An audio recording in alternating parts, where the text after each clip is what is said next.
ऐसी मान्यता है कि भगवान शिव भी आते हैं कुंभ में स्नान करने के लिए। बिल्कुल आते हैं ना। देवता गंधर्व सब आते हैं वहां पर स्नान करने के लिए उस वेला में। क्या एक डुबकी से वाकई सारे पाप, जिंदगी भर के पाप धुल सकते हैं? कहा जाता है कि सैकड़ों वाजपेयी यज्ञ करने के बाद अश्वमेध यज्ञ करने का जितना पुण्य है उस एक डुबकी से आपको प्राप्त हो रहा है, शास्त्र में वर्णित। सोचे इतनी सुंदर संस्कृति की एक डुबकी के लिए, पानी में डुबकी लगाने के लिए लोग ललाहित। विश्वास की आवश्यकता। पर कुंभ प्लेसिबो नहीं है। मैं प्लेसिबो बिल्कुल नहीं। धर्म क्या कहता है? जो लोग नहीं जा सकते कुंभ किसी कारण से, वो क्या करें? क्या कुंभ जाकर ट्रांसफॉर्मेशन भी मुमकिन है? हजारों लोगों ने किया। ट्रांसफॉर्मेशन के लिए ही नागा आते हैं। जो आज की जनरेशन है, जेन जी, उनके लिए धर्म और पूजा पाठ में क्या फर्क है? अब जो स्नान जितने भी आप टीवी में देखते हैं वो स्नान हो रहा है, ठप ठप ठप ठप ठप ठप, एक बार, दो बार, तीन बार ठप ठप लगा के काम पूरा। काम पूरा नहीं है। तो गंगा के अंदर जो पाप इतने एकत्र हो गए वो कौन धोएगा? नमस्कार। दुनिया के सबसे बड़े धार्मिक आयोजन महाकुंभ 2025 को लेकर बहुत सारा कौतूहल है, बहुत सारे सवाल हैं और इस पर बातचीत करने के लिए आज मेरे साथ एक एक्सपर्ट विद्वान हैं, आचार्य विक्रमादित्य जी। बहुत बहुत स्वागत है आपका आचार्य जी, 1 to 1 विद ऋचा पॉडकास्ट में। नमस्कार। नमस्कार। ऐसी मान्यता है कि भगवान शिव भी आते हैं कुंभ में स्नान करने के लिए। कुछ लोगों ने देखा भी है। क्या ये सही है? कुंभ अपने आप में एक विचित्र चीज है। अनादिकाल से इस कुंभ का महाउत्सव हमारे यहाँ मनाया जाता है और ये कोई ऐसी भीड़ नहीं है कि आज आपने पहली बार देखी है। अनादिकाल से इसी प्रकार का हर व्यक्ति के मन में इस प्रकार की उत्कंठा होती है कि 12 वर्ष बाद जो कुंभ चल रहा है वहाँ एक डुबकी लग जाए। सोचे इतनी सुंदर संस्कृति की एक डुबकी के लिए, पानी में डुबकी लगाने के लिए लोग ललाहित हैं। क्या एक डुबकी से वाकई सारे पाप, जिंदगी भर के पाप धुल सकते हैं? ये एक तर्क का है कि आप कितने पाप कर ले और एक डुबकी लगा के, क्या वाकई ये मुमकिन है? विश्वास की आवश्यकता है। धर्म क्या कहता है? विश्वास। धर्म चलता ही विश्वास पे है। श्रद्धा विश्वास रूपिणम। श्रद्धा और जहाँ विश्वास है वहाँ सब कुछ है। आपका जीवन जो है आपके विश्वास पे तो चल रहा है। अगर व्यक्ति बीमार है और उसका विश्वास डगमगा जाए तो व्यक्ति जीवन रहेगा ही नहीं।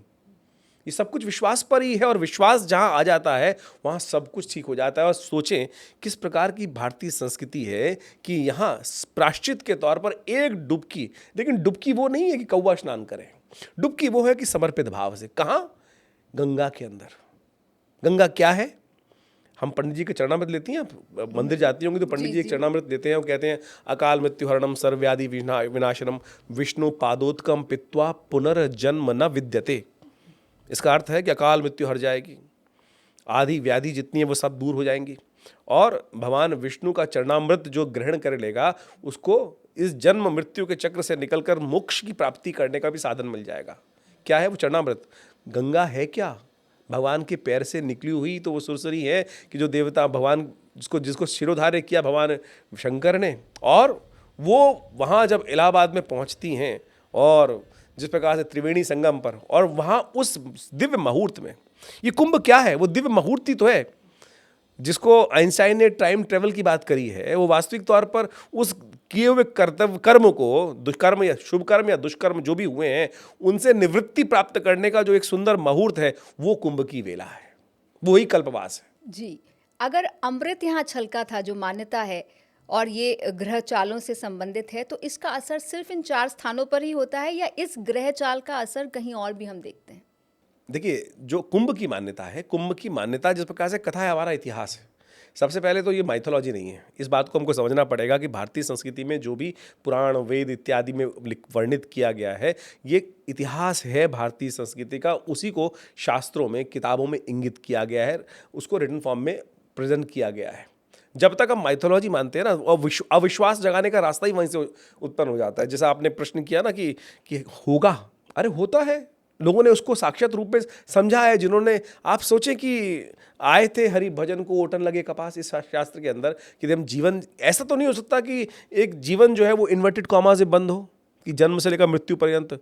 इस इन्वर्टेड कॉमास को उल्टा कर दो, तब समझ में आएगा ये अविरल यात्रा है, कहाँ से शुरू हुई, कहाँ। यहाँ तो एक छोटा सा एक रास्ता है जिसको हम उस आए हैं, तो उसको समझने के लिए कर्म की फिलॉसफी समझनी पड़ेगी। कर्म प्रारब्ध जो है उसको यदि समझें, अध्यात्म को समझें, तब आप बेसिकली हो क्या गया है कि आज की तारीख में सो कॉल्ड मॉडर्नाइजेशन के नाम पर हम अध्यात्म शून्य हो गए हैं।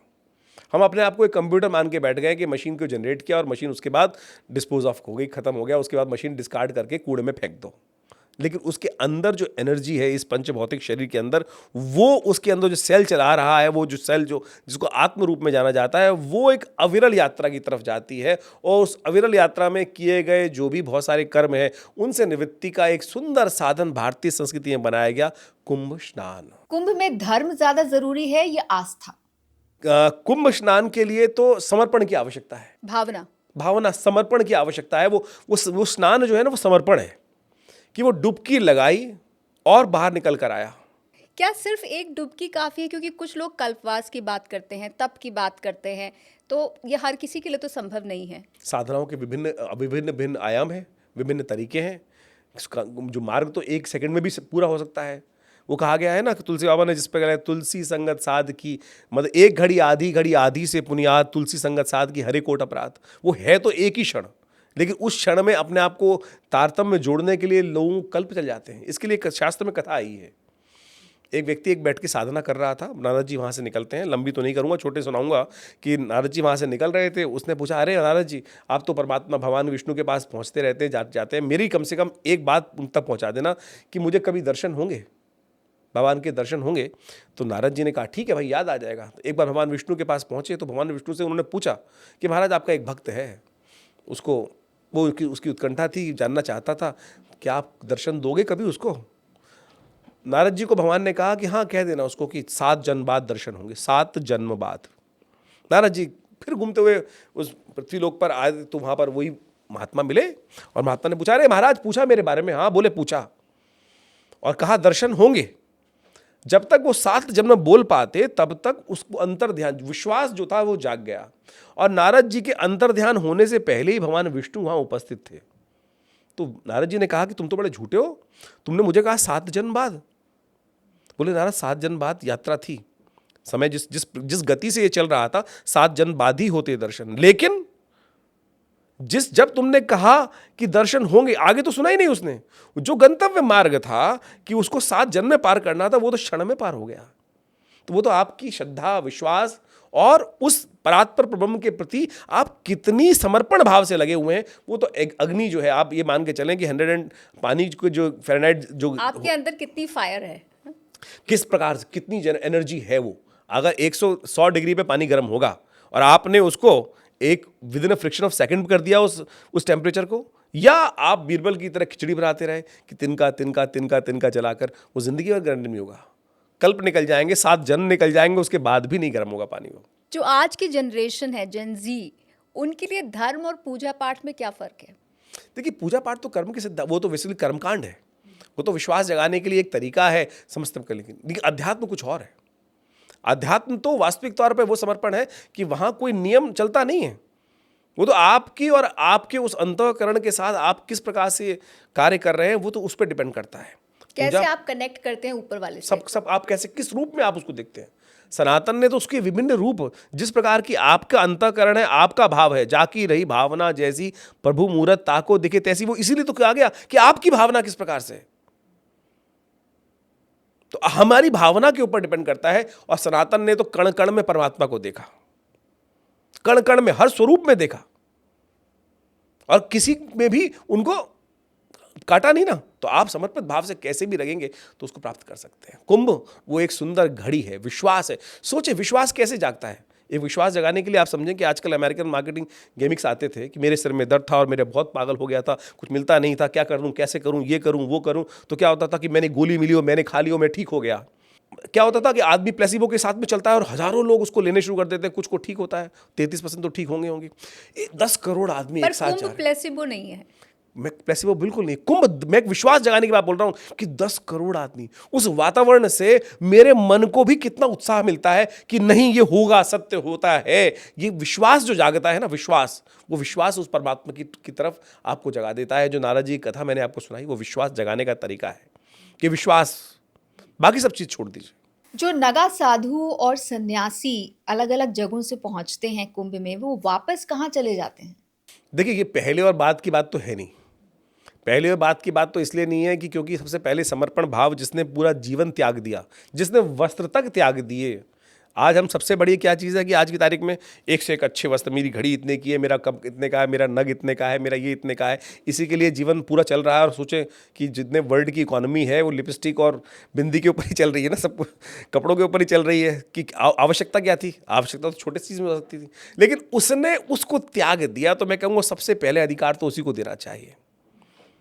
और एक बात समझें कि इस कथा को पूरी तरह समझने की आवश्यकता है कि नागाओं को पहले संत को, नागा करने को संत को पहले स्नान क्यों?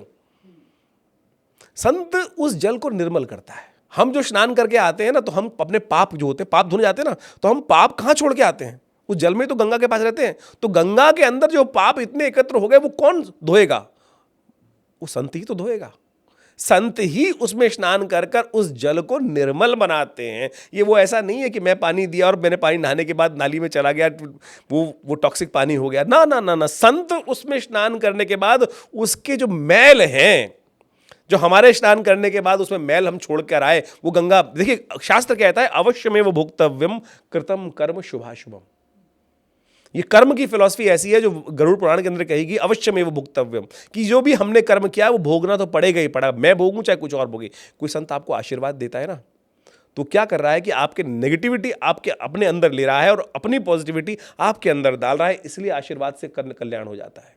जब आपने कहा कि कर्म भोगना ही पड़ेगा, तो फिर क्या वाकई वो डुबकी लगाने से कर्म खत्म हो जाएगा?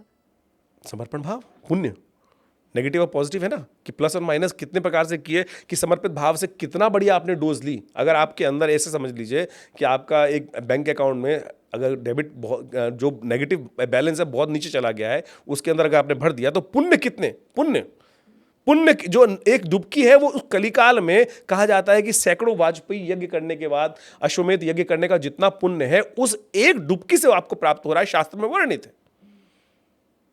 मैं सहस्त्रों वाजपेयी यज्ञ करें, सहस्त्र यज्ञ अश्वमेध यज्ञ करें, उतना पुण्य उस एक कलिकाल में, उस वेला में, कल्पवास में स्नान करने का मिल जाता है। तो आप बिल्कुल उतना पुण्य का प्लस माइनस हो रहा है। जो लोग नहीं जा सकते कुंभ किसी कारण से, वो क्या करें? हमारे यहाँ तो मानस पूजा बताई गई है। मन चंगा तो कटौती में गंगा।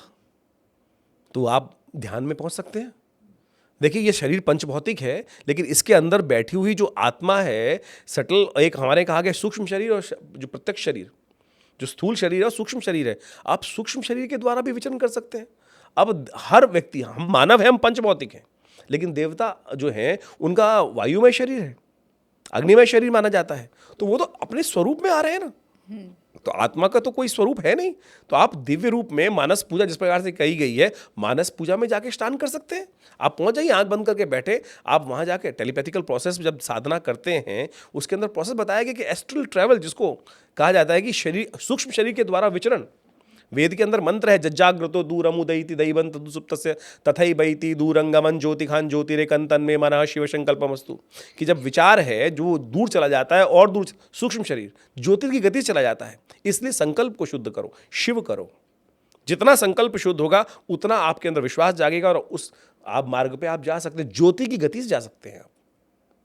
और आज टेलीपैथिकल प्रोसेस के द्वारा इसके ऊपर बहुत सारी रिसर्च करके बताई गई है। एनी बेसन, डब्ल्यू बीटर इत्यादि ने इसके ऊपर कार्य करके देखा। और आज मॉडर्न फैटर्निटी जो है, साइंस फैटर्निटी जो है, वो उस पर रिसर्च कर रही है। जो भारतीय सनातन की परंपरा रही है, वो बहुत वैज्ञानिक भी रही है। तो कुंभ को अगर हम विज्ञान के नज़रिए से देखें, पानी से शुद्धि के नज़रिए से देखें, तो आप क्या कहेंगे? देखिए भारतीय संस्कृति, सनातन संस्कृति के अंदर जो भी क्रियाकलाप बनाए गए, जो भी कर्मकांड सिद्धांत बनाए गए, परम वैज्ञानिक बताए गए। एक भी चीज ऐसी नहीं है कि जिसको विज्ञान के अनुसार से आप सिद्ध नहीं कर सकते। कुंभ स्नान, जल क्या है? शुद्धि का सबसे बड़ा प्रतीक है। जल शुद्धि का सबसे बड़ा प्रतीक है। और गंगा की स्थिति ऐसी है, और हमारे अंदर भी 70% से ज़्यादा जल है। बिल्कुल आपके अंदर जल है ही है, लेकिन गंगा स्नान, गंगा वास्तविक तौर पर आप मान के चलें, आपके घर में गंगा जल पड़ा होगा? कब से पड़ा है? बहुत टाइम से। कभी उसमें कीड़े पड़े? नहीं पड़े ना। आप अपने घर का टैप वाटर निकालिए, आरओ का वाटर निकालिए, और लेट्स फॉर एक्सपेरिमेंट 10 दिन के लिए रख दीजिए, 5 दिन के लिए, 6 दिन रख लीजिए, उसमें कीड़े पड़ जाएंगे। और उसकी स्थिति क्या होगी? गंगा, पवित्र पावनी जो गंगा है, पापनाशिनी गंगा जो है, क्या है उसके अंदर? निकलता तो सब नदियाँ जो है वो पहाड़ से निकलती हैं, लेकिन जो वास्तविक तौर पर जो गंगा की स्थिति बताई गई है, और उस क्षेत्र से गंगा जल लाया हुआ यदि वो रखते हैं तो कभी कीड़े नहीं पड़ेंगे। यही एक मेडिकल पॉइंट ऑफ व्यू से सबसे बड़ा वर्ल्ड वाइड चैलेंज है। हजारों दुनिया में बड़ी बड़ी नदियां हैं, गंगा कोई बहुत जितनी बड़ी नदी है उससे बड़ी बड़ी नदियां विश्व में व्याप्त हैं, क्या उनके वो पानी में वो चमत्कार है? हम अपनी चीजों को समझ नहीं पा रहे हैं। हम सबसे पहले क्वेश्चन उठा रहे हैं, हमने उस पर कार्य करने का प्रयास क्या किया? शास्त्र में जो वर्णित बातें हैं उनको समझने का प्रयास कीजिए। हर चीज का एक वैज्ञानिक पहलू है। वो स्नान जो है, कुंभ जो है, मंत्र जप जो है, ध्यान जो है, आज ध्यान के ऊपर 21 दिसंबर को विश्व ध्यान दिवस आज यूएन ने माना और उसके द्वारा लाभ हो रहा है। और ध्यान तो भारत ने ही सबको दिया। अरे आप मान के चले 80% of disease 90% of disease psychosomatic diseases, they can't be heal through medicine. उसके लिए क्या करना पड़ेगा? मानस रोग है, मेडिसिन से नहीं हील कर सकते। जो फिजियोलॉजिकल डिसऑर्डर्स है उन्हीं को तो आप दवाई से हील करोगे, लेकिन जो मानस रोग हैं उनको ठीक करने के लिए आध्यात्मिक साधना है, ध्यान ही वो प्रकार है। और ध्यान के द्वारा किस प्रकार से? केवल सांस लेने के तरीके से कौन सा आपका शरीर का अंग कैसे वो हो रहा है, जो अल्फा बीटा जो करंट्स हैं वो कैसे उनको आप एनर्जाइज कर सकते हैं, उसका पूरा चमत्कार है। और ध्यान अध्यात्म जो है वो वास्तविक तौर पर उसका ही माध्यम है। कल्पवास जो कर रहा है व्यक्ति, कैसे वहां जाके वास कर रहा है उस पूरे क्षेत्र में और आध्यात्मिक साधना के साथ जोड़ रहा है। अब देखिए क्या होता है कि हम गिमिक्स की दुनिया है, हमको बहुत सारे सोशल मीडिया के द्वारा बहुत सारे अजीब अजीब लोग दिखाए जा रहे हैं। क्या वो सत्य है? वास्तविक तो वहाँ पर मोनालिसा भी मिल गई हैं। वहाँ पर बहुत सारे लोग सेल्फी लेना चाहते हैं नागा बाबाओं के साथ, साधुओं के साथ, कल्पवासियों के जो साथ। सत्य होगा ना वो सामने नहीं आएगा। ऐसा क्यों? क्या जरूरत है उसको आपके पास आने की? उसे दिखावे की जरूरत। वो अविरल यात्रा में जरूरत क्या है? उसको दिखावे की बात भी नहीं है। वो किस लिए आएगा? ज्ञान, आपको ज्ञान देने के लिए। अरे ज्ञान तो शास्त्रों में भरा पड़ा है, आप उसी को पढ़ लो। आपके पास टाइम नहीं उसको पढ़ने का। आप तो सिर्फ भौतिक सुखों की चाह में लोग व्यक्ति घूम रहे हैं। भौतिक सुख, आप इंटरनेट पे जा रहे हैं, एक रील देख रहे हैं, 2 मिनट का सुख प्राप्त हुआ, आगे चल दिए। आप तो फिल्म देख रहे हैं, खाली उतर कहाँ रहे हैं उसमें? लाल किला देखने से सिर्फ देखने की संतुष्टि प्राप्त होगी, उसमें रहकर उसके सुख जो है वो जो वास्तविक तौर में राजा ने भोगे, वो बनाया गया जो, उसके लिए तो फिर व्यवस्थाएं बनानी पड़ेंगी ना, वैसी उसके लिए मेहनत करनी पड़ेगी। तो क्या सोशल मीडिया की वजह से कुंभ एक तमाशा भी बन गया है? सोशल मीडिया नहीं, देखिए हर चीज़ का लाभ भी हर चीज़ का नुकसान भी है। जिस प्रकार की जिसकी भावना होती है वो उस प्रकार का वैसा लाभ ले लेता है उससे। ये जो नगा साधु हैं जिनके साथ सेल्फी खिंचाने का एक बड़ा क्रेज चल रहा है सोशल मीडिया पर, इनके पीछे एक बहुत बड़ा एक गहरा अध्यात्म है।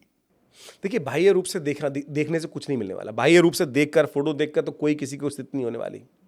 वास्तविक तौर पर उसको उतरना पड़ेगा, उसमें उतरना पड़ेगा। आप ऐसा समझ लें कि आप अपने घर में किसी सेलिब्रिटी की फोटो ला के लगा लें तो ये तो हाइपोथेटिकल सिचुएशन क्रिएट कर ली कि नहीं मैं उसके साथ खड़ा हूँ, साथ तो नहीं खड़े ना।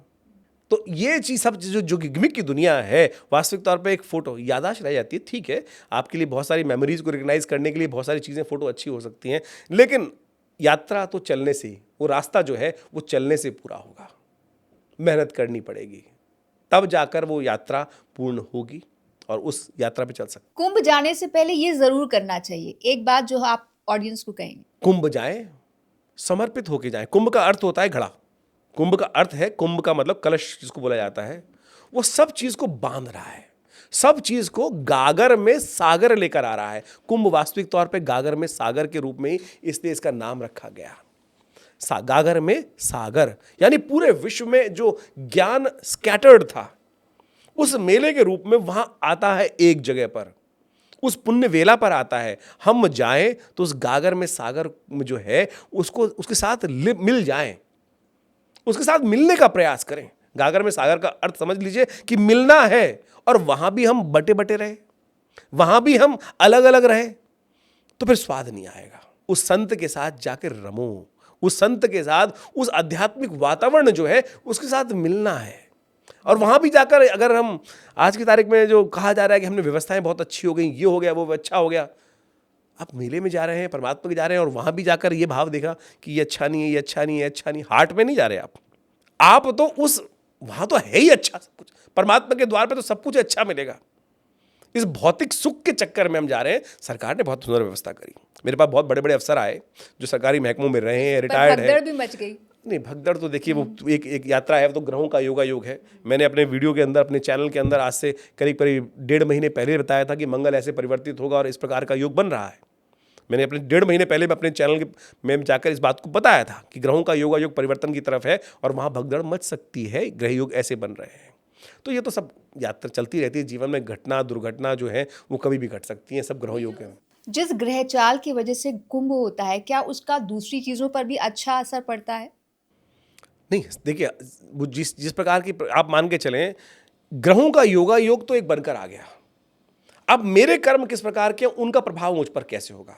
इसको ऐसे ले लीजिए कि बारिश हो रही है, उस बारिश का इम्पैक्ट, एक अगर आपने शादी कर रखी है और वहाँ बारिश हो गई तो आपका सब लिप जाएगा। एक व्यक्ति ने खेती कर रखी है और उसकी फसल तैयार है, उस पर पड़ जाए तो उसका खराब भी कर सकती है। और वहीं एक जो फसल तैयार होने से बाकी है, वो उस वक्त गेहूं के खेत में बारिश हो जाए तो क्या गेहूं का गाना बड़ा हो जाएगा। वो तो सब कर्म का खेल है ना, कि किस प्रकार से प्रकृति जिस प्रकार से हो रही है। सूर्य निकल कर आया और किसको एनर्जी की जरूरत थी, किसने उसको पॉजिटिव कैसे बन रहा है, वो तो आपके भाग्य का, आपके कर्म का खेल है। उसको ऐसे समझें। ग्रहों का योगा योग आया, वो मेरे अनुसार क्या प्रकार की उसकी स्थिति मेरे लिए क्या बनने वाली है, वो आपके कर्म के डिपेंड पे है। जो आपके ग्रहों का लेखा जोखा है, ऐसा नहीं कह सकते कि एक ही ग्रह योग सबके लिए अच्छा है और सबके लिए खराब है। वो डिपेंड करता है कि आपका कैरेक्टर किस प्रकार का है, आपने किस प्रकार का बोआ है, किस प्रकार की स्थितियां आपकी कटने वाली, वो आपके कर्म के अनुसार से डिपेंड करता है। हम इसको ये कहें कि सार्वभौमिक सबके लिए सुख है, ऐसा कैसे हो सकता है। क्या कुंभ जाकर ट्रांसफॉर्मेशन भी मुमकिन है? हजारों लोगों ने किया, अध्यात्म में उसके प्रत्यक्ष उदाहरण है। ट्रांसफॉर्मेशन के लिए ही नागा आते हैं, संत आते हैं और जब जाते हैं आप देखो नागाओं की स्थिति कितनी बड़ी फोर्स आती है। 4 लाख से ऊपर भी लोग आते हैं, तो संख्या जो है। लेकिन वो जब जाते हैं, किस प्रकार जाते हैं, किसने जाते आते देखा, वो किस प्रकार से शरीर त्याग कर आ रहे हैं, कहाँ कहाँ बैठे हैं। आप हिमालय की कंदराओं में जाओ, बर्फ पड़ रही है और वहां भी वो साधनारत बैठकर आज भी हैं। मतलब ये जो नागा साधु यहाँ से जाते हैं वो हिमालय में मिलते हैं? अलग अलग जगहों में, अलग अलग जगहों से आते हैं, हर कोने से आते हैं। कहाँ कहाँ कौन कौन, अभी आपने कहा एक बात, शिव भी आते हैं। मैंने कुछ वीडियोस में देखा सुना जिसमें लोगों ने क्लेम किया कि शिव भी आते हैं। नहीं, बिल्कुल आते हैं ना, देवता गंधर्व सब आते हैं वहां पर स्नान करने के लिए उस वेला में। अभी देव दिवाली गई कार्तिक के पूर्णिमा के दिन, जिसको देव दिवाली बोला जाता है, कि उस दिन कहा जाता है काशी के घाट पर देवता भी स्तुति करने, वो भी वास्तविक दिवाली है। वो तो भगवान के आने के बाद वो अमावस्या को हम दिवाली मनानी शुरू कर दी परंपरागत, लेकिन वास्तविक दिवाली देव दिवाली ही है ना। वो काशी के घाट पर परमात्मा भगवान देवतागण स्वयं आते हैं। वो किस रूप में आते हैं, एक सुनिए, एक बात समझाएं कि कहा जाता है कि महाभारत इसके अंदर, रामायण के अंदर एक सूक्ति आई है कि जब देवताओं पे कष्ट आया तो उन्होंने कहा कि बड़ी हरने के लिए भगवान विष्णु को प्रार्थना की जाए। कहाँ मिलेंगे भगवान विष्णु? तब आए हरि व्यापक सर्वत्र समाना। भगवान शंभू ने बोला है कि हरि तो सर्व जगह व्याप्त है, समान रूप में है, कहाँ ढूंढने जाओगे? यहीं खड़े हो, यहीं प्रार्थना करो, तो हरि व्यापक सर्वत्र समाना। तो परमात्मा तो जो है सब जगह व्याप्त है, सब जगह समान है। हमको बुलाने के लिए आवश्यकता है।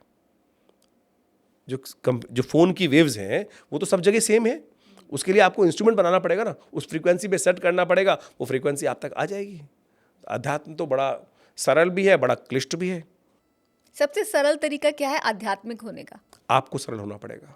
जैसे सरलता अपने आपको एक्सेप्ट करनी पड़ेगी। हम तो क्या, सामने वाले को देखते ही सबसे पहले उसकी कमियां कुछ देर के लिए बाद हमें सामने आने शुरू आती हैं। सरलता में तो क्या देखना है, किसको क्या देखना है, जैसा मैं हूं वैसे सामने वाला है। सरलता जब यानी स्पिरिचुअलिटी सिंप्लिसिटी से आती है, सरलता से आती है। सिंप्लिसिटी भी नहीं, मैं कहूँगा सरलता। सिंप्लिसिटी को अगर डिफाइन करेंगे तो सिंप्लिसिटी साधारण हो गया। सरलता चाहिए, सरलता। साधारण सरल नहीं है, साधारण तो रूढ़ भी हो सकता है। सरलता चाहिए कि जैसी स्थिति है वैसे अपने आप को ढाल लो, निर्विवाद बन जाओ, निर्विरोध निस्वार्थ। अभी तो हम एक पानी भी किसी को पिलाते हैं ना, भगवान के मंदिर में जाकर एक केला भी अर्पित करते हैं तो ये सोच के आते हैं भगवान इसका कुछ वापस रिटर्न दे देना। एक भिखारी को भी 2 रुपए दे के आते हैं तो मन में ही भाव करते हैं अरे कुछ ना कुछ अच्छा हो जाएगा, मेरे कष्ट हट जाएंगे। तो ये तो सरलता नहीं है ना, ये क्या हुआ? लोभी बना हुआ। स्वार्थ भी नहीं, लोभी बना हुआ। ये तो हम इंटरेस्ट सहित वापस ब्याज, चक्रवर्ती ब्याज के द्वारा उन चीजों को वापस करने जा रहे हैं। ये सरलता नहीं है भाई। अभी भी हम उत्कंठा क्या जा रहे हैं, अभी आपने कहा कुंभ जा रहे हैं, कट जाएंगे कष्ट। क्या है? मोह है ना। समर्पण कहां हुआ? समर्पण तो वो है प्रभु जो हुआ अब तो तेरे द्वारे बाहर निकाले। तो अब जो स्नान जितने भी आप टीवी में देखते हैं वो स्नान हो रहा है, ठप ठप ठप ठप ठप ठप, 1 बार 2 बार 3 बार 3 बार ठप ठप लगा के काम पूरा नहीं है। वो तो ये भाव है कि मैं जा रहा हूं, वो स्नान करने जा रहा हूं और मैंने छोड़ा अपने आप को उस जल के अंदर। अब प्रभु बचाना है तो तू निकाल ले। अगर मुझे जो कहा जाता है कि रिजनरेशन जिसको कहा जाता है कि कायाकल्प जिसको है कि वो पानी से निकलकर कायाकल्प, वो भाव है ही कहां? वहां तो ठप ठप ठप ठप ठप ठप ठप करके आदमी जो जा रहा है, जितने भी जो जा रहे हैं वो करके आ रहे वो हैं। क्रियाकलाप ज्यादा हो गया, आप ये कहना चाह रहे दिखावा है। अब आप सेल्फी के लिए जा रहे हैं, वो स्थिति है तो फिर वो सेल्फी ही चलेगी आपकी। और सेल्फी पे आपको 4 लाइक आ गए, 10 लाइक आ गए, 10,000 लाइक आ गए, तो फिर वो पुण्य हो गया हैं? वो सोशल मीडिया का पुण्य हो गया। चलिए, बहुत बहुत शुक्रिया, आपने इतना समय निकाला और इतनी अच्छी दिलचस्प और बहुत ही गूढ़ बातें बताई। बहुत बहुत धन्यवाद आपका। नमस्कार।